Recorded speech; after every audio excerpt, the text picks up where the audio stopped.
बिस्मिल्लाहिर्रहमानिर्रहीम। अस्सलाम वालेकुम स्टूडेंट्स, कैसे हैं सब? ठीक ठाक होंगे। स्टूडेंट्स, अपने प्रीवियस सीरीज़ ऑफ लेक्चर्स के अंदर हमने प्रोडक्शन फंक्शन को जो है ना वो डिस्कस किया और इसी तरह से कॉस्ट ऑफ प्रोडक्शन जो है उसको भी इन डिटेल हमने स्टडी किया। अब अगर हम बात करें बच्चों प्रोडक्शन साइड की, तो साफ ज़ाहिर है जो प्रोडक्शन है वो डिफरेंट फर्म्स की तरफ से जो है ना वो दी जा रही होती है, जो कि मिलियंस की तादाद में जो है ना वो गुड्स एंड सर्विसेज जो है ना वो प्रोड्यूस कर रही होती हैं और बिलियंस की वैल्यू का जो रॉ मटेरियल है उसको यूज़ कर रही होती हैं और मिलियंस की तादाद में जो वर्कर्स होते हैं वो वहाँ पे जो है ना वो एम्प्लॉय होते हैं। तो अगर हम प्रोडक्शन साइड की बात करें तो वहाँ पे की कॉन्सेप्ट जो हमारे पास माइक्रो इकोनॉमिक्स के अंदर आता है, उसको मार्केट स्ट्रक्चर का जो है ना वो नाम दिया जाता है। देखें, अगर हम बात करें बेटा फर्म्स की, तो आप कह लें कि फर्म्स का जो एक हमारे पास ओवरऑल कॉन्सेप्ट है, उसको मार्केट स्ट्रक्चर के नाम से जो है ना वो हम जान सकते हैं या जो प्रोडक्शन साइड होती है इकोनॉमी की, उसके लिए आप कह लें कि मार्केट स्ट्रक्चर जो है ना उसको स्टडी करना ज़रूरी है। अगर मार्केट स्ट्रक्चर की हम बात करें, तो मार्केट स्ट्रक्चर के अंदर ब्रॉडली जो फर्म्स होती हैं, जो गुड्स एंड सर्विसेज़ को जो है ना वो प्रोड्यूस कर रही होती हैं, उनको हम 2 हिस्सों में जो है ना वो डिवाइड कर सकते हैं। जिसमें सबसे पहले हमारे पास जो है ना वो परफेक्ट कॉम्पिटिशन जो है, वो एक सिनेरियो मार्केट स्ट्रक्चर का जो है ना वो आ जाता है और दूसरी तरफ हमारे पास जो है एक और सिनेरियो होता है जिसको इम्परफेक्ट कॉम्पिटिशन का जो है ना वो नाम दिया जाता है। तो ये 2 हमारे पास जो है ना वो मार्केट स्ट्रक्चर जो है वो माइक्रो इकोनॉमिक्स लिटरेचर के अंदर जो है ना वो अ, फ़ॉल जो है ना वो करते हैं। पहला परफेक्ट कॉम्पिटिशन और दूसरा इम्परफेक्ट कॉम्पिटिशन। अब अगर इम्परफेक्ट कॉम्पिटिशन की बात करें तो इसकी फ़र्दर हमारे पास जो है ना वो कैटेगरीज़ आ जाती हैं। पहले इसको थोड़ा-सा ब्रॉडली जो है ना वो मैं कैटेगराइज़ करता हूँ और फिर उसके बाद हम जो है ना वो डिस्कस करेंगे कि परफेक्ट कॉम्पिटिशन क्या होता है और बाकी जो मार्केट स्ट्रक्चर्स हैं उनको भी इन डिटेल हम स्टडी करेंगे।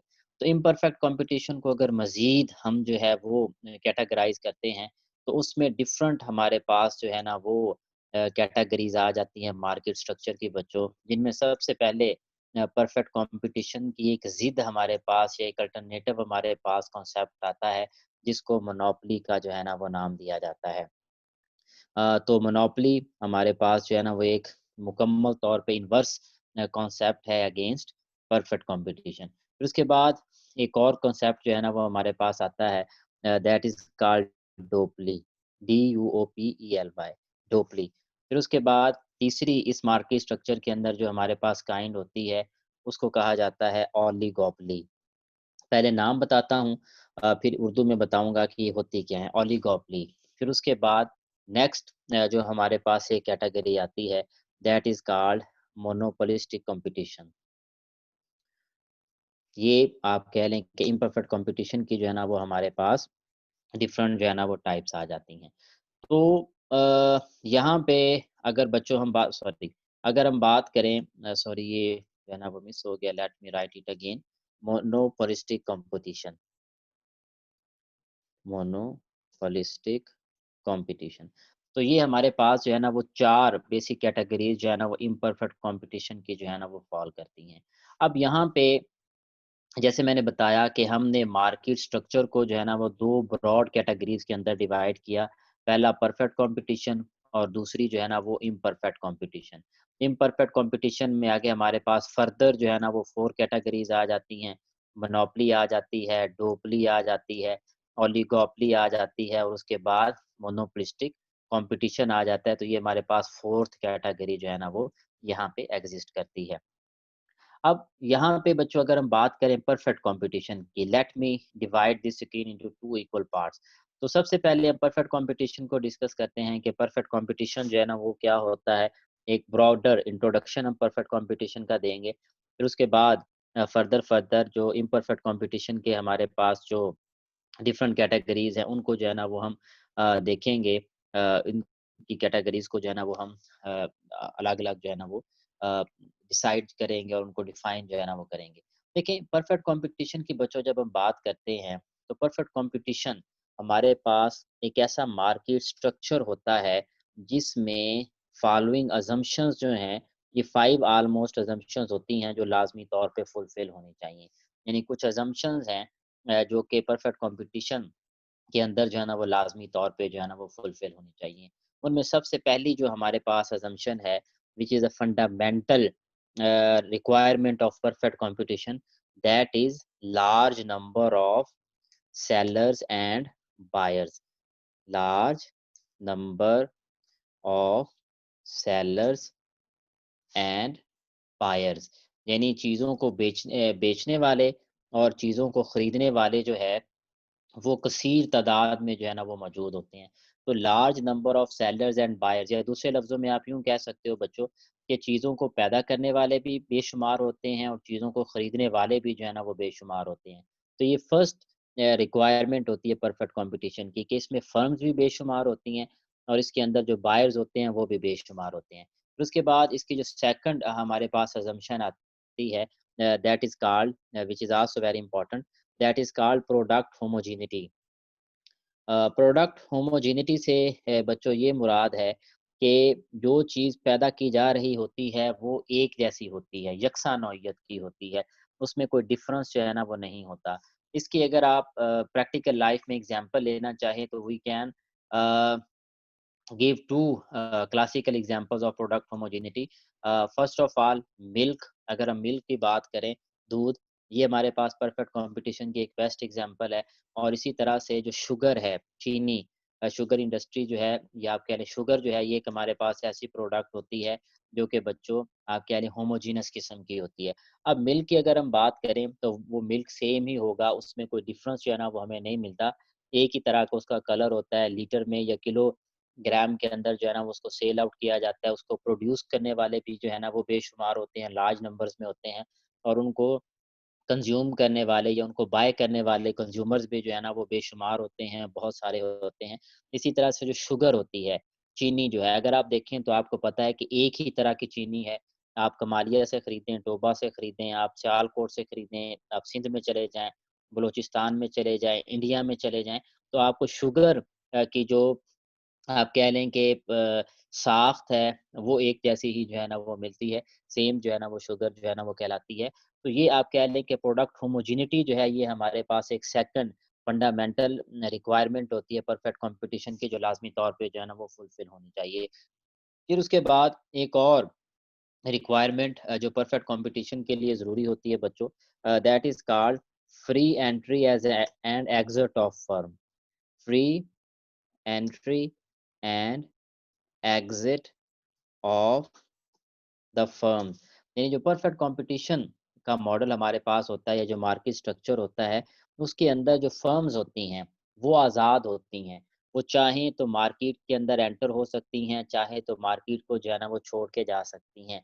उनके ऊपर किसी किस्म की कोई लिमिटेशन आयद नहीं होती कि वो लाज़मी तौर पे ही ऑपरेट करेंगी परफेक्ट कॉम्पिटिशन के अंदर, मार्केट के अंदर, या वो नई फ़र्म जो है ना वो एंटर नहीं हो सकें। There is no such limitation.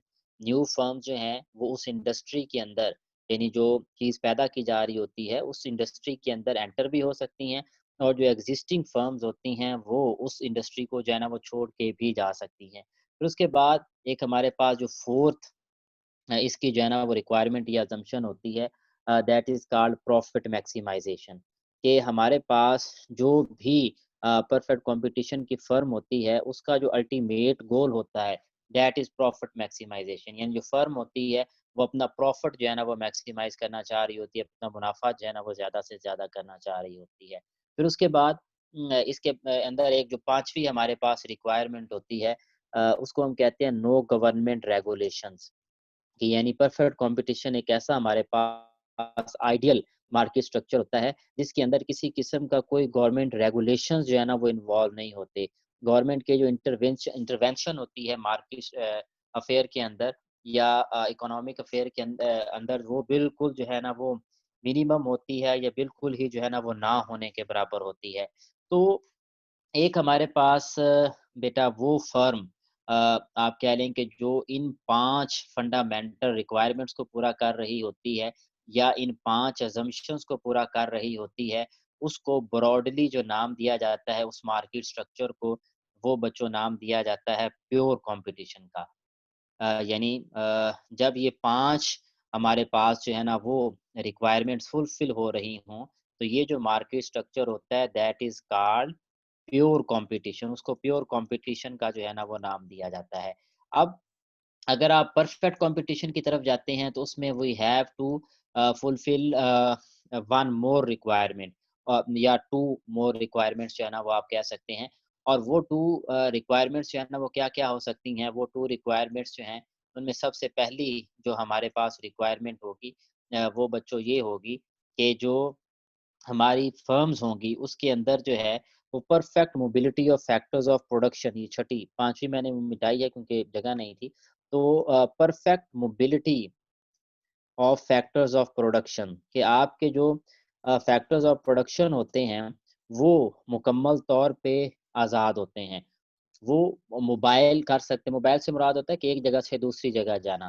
तो आपके जो फैक्टर्स ऑफ प्रोडक्शन होते हैं दीज़ आर मोबाइल, वो एक फर्म से दूसरी फर्म, एक जो है ना वो फैक्ट्री से दूसरी फैक्ट्री, एक काम को छोड़ के दूसरे काम को जो है ना वो जॉइन कर सकते हैं। उनके ऊपर किसी किस्म की कोई रेस्ट्रिक्शन जो है ना वो आयद नहीं होती। फिर उसके बाद एक और जो असम्पशन लाज़मी तौर पे परफेक्ट कॉम्पिटिशन के अंदर फुलफिल होनी चाहिए that is 7th and that is perfect knowledge कि आपके जो स्टेक होल्डर्स होते हैं इकोनॉमी के अंदर, उनको मुकम्मल इल्म होता है, परफेक्ट नॉलेज होता है। यानी जो अ, आपके प्रोड्यूसर्स होते हैं, उन्हें पता है कि डिमांड कितनी है और कितने जो है ना वो कंज़्यूमर विलिंग है पे करने के लिए। और दूसरी तरफ जो आपके कंज़्यूमर्स होते हैं, उन्हें पता है कि कमोडिटी की क्वालिटी क्या है और इसी तरह से उन्होंने कितनी प्राइस जो है ना वो पे करनी है, कितनी आउटपुट प्रोड्यूस की जा रही है। ओवरऑल परफेक्ट नॉलेज जो है ना वो होता है। तो यहाँ पे अगर सिर्फ़ फर्स्ट 5 एक जो मैंने जो है ना वो ख़त्म कर दी थी। तो अगर फर्स्ट 4 असम्पशन्स फुलफिल हो रही हों, तो उनको क्या नाम दिया जाता है? उनको बच्चों नाम दिया जाता है प्योर कॉम्पिटिशन का, जैसे मैंने पहले बताया। और अगर साथ ही एडिशनल 2 जो छठी और 7वीं असम्पशन्स हैं, ये भी अगर फुलफिल हो रही हो तो we say that we are dealing with a perfect competition कि हमारा जो मार्केट स्ट्रक्चर होगा that is perfect competition structure. अब समझने के लिए बच्चों याद रखिएगा कि ये जो पहली 3 हमारे पास असम्पशंस हैं, first 3 assumption, these are the ultimate और these are the essential requirements for perfect competition कि फर्म्स जो हैं वो लार्ज नंबर में होनी चाहिए, जो कंज्यूमर्स हैं वो लार्ज नंबर में होने चाहिए, प्रोडक्ट होमोजेनिटी होनी चाहिए, चाहे एक जैसी होनी चाहिए और इसी तरह से जो फर्म्स होती हैं वो फ्री हो एंट्री और एग्जिट के लिए। अब जब large number of sellers and buyers होते हैं ना बेटा, तो उस वक़्त एक जो चीज़ जो एक आप कह लें मार्केट के अंदर सिनेरियो पैदा हो जाता है, वो ये होता है कि आपकी जो क्वांटिटी डिमांड होती है और क्वांटिटी सप्लाई होती है, ये एक-दूसरे के इक्वल हो जाते हैं। जब ये एक-दूसरे के इक्वल हो जाते हैं, तो वहाँ पे आपकी जो प्राइस है, वो डिटरमिन हो जाती है by the forces of demand and supply, जो आप पिछले लेक्चर्स के अंदर जो है ना वो पढ़ चुके होंगे। वो कैसे डिटरमिन होती है? लेट मी रिमाइंड यू, मैं आपको रिमाइंड करवाता हूँ that how the forces of demand and supply play their role in market equilibrium. यहाँ पे मुझे ज़रा परफेक्ट कॉम्पिटिशन जो है ना वो लिख लेने दें। अब इसको जो है ना वो हम देखते हैं कि कैसे वो आप कह लें कि प्राइस की डिटर्मिनेशन होती है। Look at it, let me draw it. हम जानते हैं कि इधर हमारे पास जो है ना वो क्वांटिटी डिमांड और क्वांटिटी सप्लाई होती है and here we have price. ये हमारे पास क्वांटिटी डिमांड का जो है ना वो कर्व है, ये हमारे पास क्वांटिटी सप्लाई का कर्व है। तो जहाँ पे ये दोनों कर्व्स एक दूसरे को इंटरसेक्ट करते हैं that would be the point of equilibrium. यहाँ से वर्टिकल परपेंडिकुलर ड्रा करें तो Q asterisk will be our output level, equilibrium output level and P would be our price level. अब ये जो प्राइस डिटरमिन होती है ना बच्चों, ये this is the price that each individual firm और each individual consumer will follow. ये जो प्राइस होगी ये हर फर्म भी फॉलो करेगी और इसी तरह से हर जो इंडिविजुअल कंज्यूमर होता है उसे भी लाजमी तौर पे ये प्राइस जो है ना वो फॉलो करनी पड़ती है। तो चूंकि यहाँ पे हमने पढ़ा कि लार्ज नंबर में हमारे पास फर्म्स होती हैं, लार्ज नंबर में हमारे पास कंज्यूमर्स होते हैं, तो इस तरह कोई भी इंडिविजुअल आपकी जो फर्म होती है, या इसी तरह से कोई भी इंडिविजुअल कंज्यूमर जो होता है, वो अपने पर्सनल इंटरेस्ट के लिए ये जो इक्विलिब्रियम प्राइस होती है इसको मुतासर नहीं कर सकता। क्यों? क्योंकि जैसे वो मिल्क की मिसाल हमने दी थी, तो उसमें मिल्क जो है वो अगर एक सिटी की हम बात करें तो almost century more than century जो आपके मिल्कमैन होते हैं वो प्रोवाइड कर रहे होते हैं मिल्क, और दूसरी तरफ खरीदने वाले भी जो है ना वो सैकड़ों की तादाद में होते हैं। तो वहाँ पे कोई इंडिविजुअल आपका जो मिल्कमैन होता है या जो इंडिविजुअल कंज्यूमर होता है मिल्क का, वो आपकी जो मार्केट डिटरमिन्ड प्राइस होती है उसको जो है ना वो डिटरमाइन नहीं कर सकते। उसको अफ़ेक्ट जो है ना वो नहीं कर सकते, सॉरी। तो यहाँ पे आप कह लें कि जो प्राइस होती है वो गिवन होती है और इसी प्राइस को फ़ॉलो करना पड़ता है सारी आपकी जो फ़र्म्स होती हैं उनको। इसी वजह से जो परफेक्ट कॉम्पिटिशन होता है ना बेटा, इसको एक नाम दिया जाता है वर्ड ऑफ प्राइस टेकिंग। यानी ये जो वर्ड पर परफेक्ट कॉम्पिटिशन होता है, that is word sorry word of price taking. यानी ये दुनिया होती है प्राइस टेकिंग की, कि हर बंदा जो मार्केट फोर्सेस प्राइस डिटरमाइन करेंगी वही फॉलो करेगा। ये दुनिया ही ऐसी होती है। फर्म्स भी वही प्राइस फॉलो करेंगी, कंज्यूमर्स भी जो है ना वही प्राइस जो है ना वो लाजमी तौर पे फॉलो करेंगे। तो इसी वजह से यहाँ पे हर फर्म जो होती है ना वो प्राइस टेकिंग का जो एक बिहेवियर होता है वो जो है ना वो लाज़मी तौर पे अडॉप्ट कर रही होती है। अब यहाँ पे चूँकि प्राइस गिवन होती है बच्चों, इसी वजह से जो आप कह लें कि प्राइस का कर्व होता है वो हॉरिज़ॉन्टल होता है, और एक फर्म इस गिवन प्राइस के ऊपर जितनी मर्ज़ी अशिया चाहे बेच ले प्रोड्यूस करके, और जो कंज़्यूमर है वो जितनी मर्ज़ी अशिया चाहे जो है ना वो खरीद ले, there is no restriction on both of the firm और द कंज़्यूमर। तो ये था हमारे पास एक परफेक्ट कंपटीशन का सिनेरियो जिसका इंट्रोडक्शन जो है ना वो मैंने अभी आपको दिया। अब अगर हम बात करें इम्परफेक्ट कंपटीशन की, एंड इन इम्परफेक्ट कंपटीशन की अगर हम बात करें तो we have 4 different types of market structures, जिसमें सबसे पहले लुक एट दिस मोनोपोली। आप उर्फ़े आम में लफ्ज़ आपने सुना होगा कि यार तुम्हारी कोई इजारादारी है इस पे। तो monopoly is an opposite concept of perfect competition. कैसे अपोज़िट है? परफेक्ट कॉम्पिटिशन में बच्चों हमने कहा कि there is a large number of sellers and buyers, जबकि मोनोपोली के अंदर क्या होता है? मोनोपोली के अंदर बेटा ये होता है कि there is only single seller, कि हमारे पास सिर्फ एक ही सेलर होता है, और जो चीज़ वो प्रोड्यूस कर रहा होता है, वो शय और उसका सब्स्टिट्यूट जो है, वो मार्केट के अंदर जो है ना वो मौजूद नहीं होता। अब ये देखिए ना बिल्कुल उल्ट हमारे पास कॉन्सेप्ट हो गया। वहाँ पे क्या था परफेक्ट कॉम्पिटिशन में? Large number of sellers and buyers. यहाँ पे क्या है? We have only single seller, और वो जो सेलर होता है उसे मुकम्मल कंट्रोल होता है सप्लाई के ऊपर, और वो जो चीज़ दे रहा होता है उसका कोई नियर सब्स्टिट्यूट जो है ना वो हमारे पास मौजूद नहीं होता। अब अगर मोनोपोली की एक ट्रेडिशनल एग्ज़ाम्पल हम देना चाहें, तो वी नो दैट कि इलेक्ट्रिसिटी की जो प्रोडक्शन है, वो पाकिस्तान के अंदर अगर हम बात करें तो वो सिर्फ़ वापड़ा ही है जो हमें ये सर्विसेज़ जो है ना वो प्रोवाइड कर रहा है, जो आप कह लें कि प्रोड्यूस कर रहा है इलेक्ट्रिसिटी और हमें दे रहा है। हम किसी और से इलेक्ट्रिसिटी नहीं ले सकते। हम यहाँ पे हैं तो फेस्को से जो है ना वो फेस्को की मोनोपोली है फैसलाबाद डिवीज़न के अंदर। आप लाहौर में चले जाएँ तो लेस्को की है, आप गुजरांवाला में चले जाएँ तो गैपको की है। तो ये इस्लामाबाद में चले जाएँ तो आइस्को है। तो ये डिफरेंट हमारे पास जो है ना वो इलेक्ट्रिसिटी की कंपनीज़ हैं, जिनको अपनी-अपनी डिविज़न्स के अंदर जो है ना वो मोनोपोली हासिल होती है। अगर पाकिस्तान की बात करें तो वापडा जो है, उसे अल्टीमेट जो है ना वो मोनोपोली हासिल है, इलेक्ट्रिसिटी प्रोडक्शन के ऊपर, जनरेशन के ऊपर, और इसी तरह उसकी ट्रांसमिशन के ऊपर, सप्लाई के ऊपर भी, और कहीं और से जो है ना वो हम नहीं मीटर लगवा सकते। इसी तरह से सुई गैस है, उसका कोई और नेमल बदल नहीं है। If we wish to take the connection of Sui gas, तो we must have to apply to SNGPL, जो हमारे पास सुई नॉर्दर्न गैस पाइपलाइन का जो एक इदारा है, वहाँ पे हमें जो है ना वो लाज़मी तौर पे जो है ना वो अप्लाई करना पड़ेगा। इसी तरह से सुई सदर्न गैस लाइन भी है, तो उनको जो है ना वो मोनोपोलीज़ इनके ऊपर हैं। फिर उसके बाद एक दूसरा कॉन्सेप्ट जो है ना वो हमारे पास अब यहाँ पे थोड़ा-सा और बता दूँ बेटा आपको, यहाँ पे हमने कहा था कि परफेक्ट कॉम्पिटिशन के अंदर फर्म जो होती हैं वो प्राइस टेकिंग होती हैं, प्राइस को अफ़ेक्ट नहीं कर सकती। यहाँ पे जो फर्म्स होती हैं उनको सिर्फ़ एक ही डिसीज़न देना पड़ता है। परफेक्ट कॉम्पिटिशन के अंदर जो फर्म्स होती हैं, they have to decide only one thing, they have to take only one decision, और वो डिसीज़न होता है बेटा आउटपुट का, आउटपुट लेवल का, कि उन्होंने कितनी आउटपुट लेवल जो है ना वो प्रोड्यूस करनी है। जबकि जब मोनोपोली की हम बात करते हैं तो मोनोपोली के अंदर जो फर्म होती है बेटा, उससे दोनों डिसीजंस लेना पड़ते हैं। जो मोनोपोलिस्टिक फर्म होती है उसे 2 डिसीजंस लेना पड़ते हैं। वो 2 डिसीजंस कौन-कौन से हैं? पहला डिसीजन ये है कि उसे प्राइस का भी डिसीजन लेना पड़ता है कि वो प्राइस कितनी रखे, और दूसरा जो डिसीजन उसे लेना पड़ता है बच्चों, वो होता है कि उसने आउटपुट का लेवल जो है ना वो क्या देना है। तो यहाँ पे जो मोनोपोलिस्ट होता है उसे दोनों डिसीजंस लेना पड़ते हैं। जबकि परफेक्ट कॉम्पिटिशन के ऊपर जो फर्म्स होते हैं उनको जस्ट एक ही डिसीजन लेना होता है कि what would be the output level उस प्रिवेलिंग मार्केट प्राइस के ऊपर। जबकि जो मोनोप्लेस्ट है उसे दोनों डिसीजंस जो है ना वो लेने पड़ते हैं।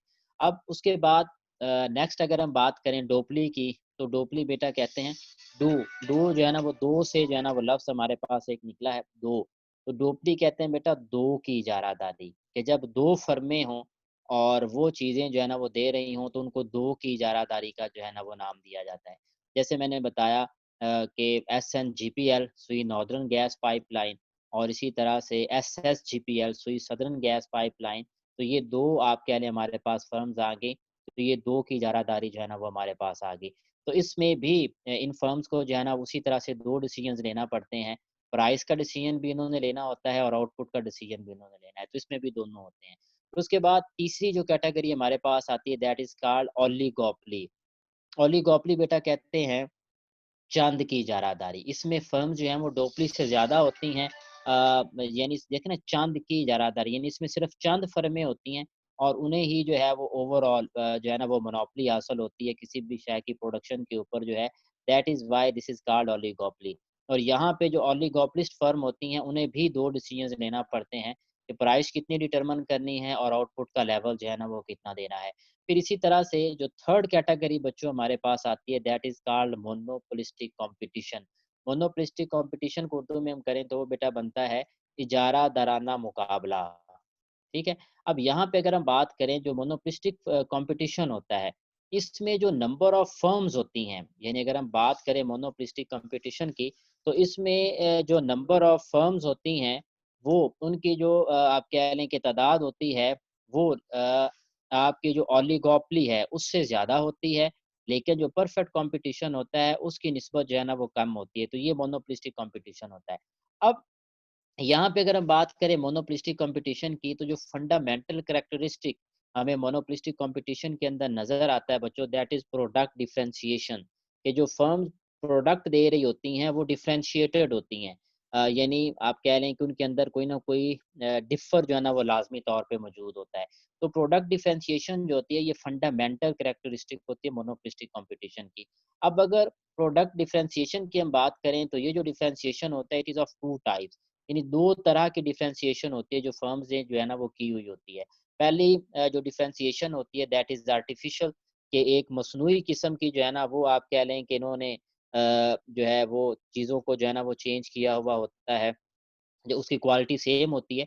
दूसरी तरफ होता है रियल हमारे पास जो है ना वो डिफरेंशिएशन जो है।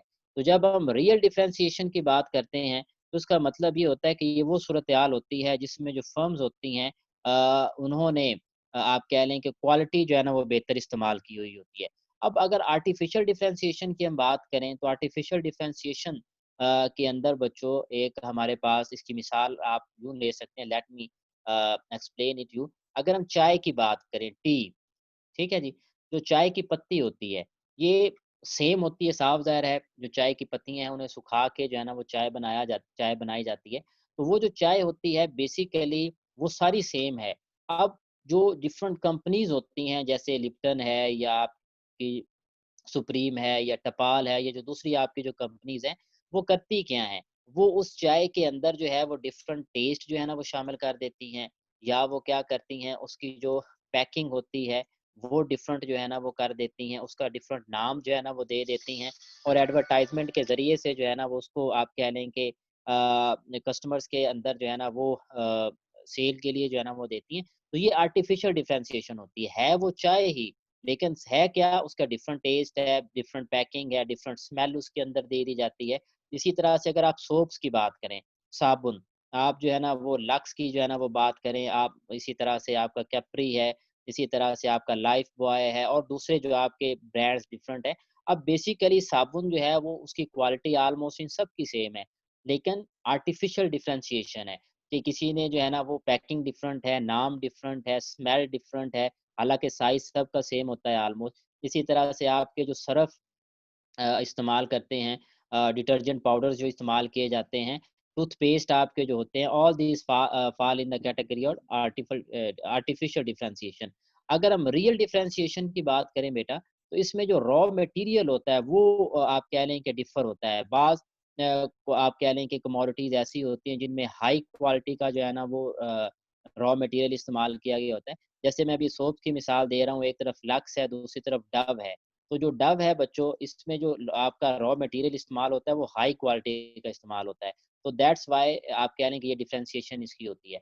तो चूँकि अगरचे इसमें नंबर ऑफ फर्म्स बेशुमार होती हैं और बहुत ज़्यादा मिकदार में जो आपके कंज्यूमर्स होते हैं वो भी मोनोपोलिस्टिक कॉम्पिटिशन में शामिल होते हैं। लेकिन इस डिफरेंशिएशन की वजह से, यानी जो उन्होंने इम्तियाज़ रखा हुआ होता है, जो चीज़ों में डिफरेंस रखा हुआ होता है, उसकी वजह से वो क्या करती हैं, वो एक ख़ास जो है वो कस्टमर जो होते हैं, जो कंज़्यूमर्स जो होते हैं, उनको अपने साथ जो है ना वो अटैच कर लेते हैं। तो इस हिसाब से उनको किसी हद तक जो है ना वो मोनोपोली का स्टेटस जो है ना वो हासिल हो जाता है। तो जब उन्हें मोनोपोली का स्टेटस हासिल हो जाता है, तो फिर उनके पास जो है वो प्राइस डिटरमाइन करने की पावर आ जाती है। वो फिर प प इस आप कह लें कि कंडीशन में होती हैं कि वो प्राइस को जो है ना वो डिटरमाइन कर सकें। तो ये जितने भी हमारे पास 4 के 4 जो आपके डिफरेंट जो है ना वो मार्केट स्ट्रक्चर्स हैं, इनके अंदर बेटा एक खूबी ये है कि इन्होंने 2 डिसीजंस लेने हैं। इन्होंने प्राइस का डिसीजन भी लेना है और इन्होंने आउटपुट का डिसीजन भी लेना है। While in perfect competition,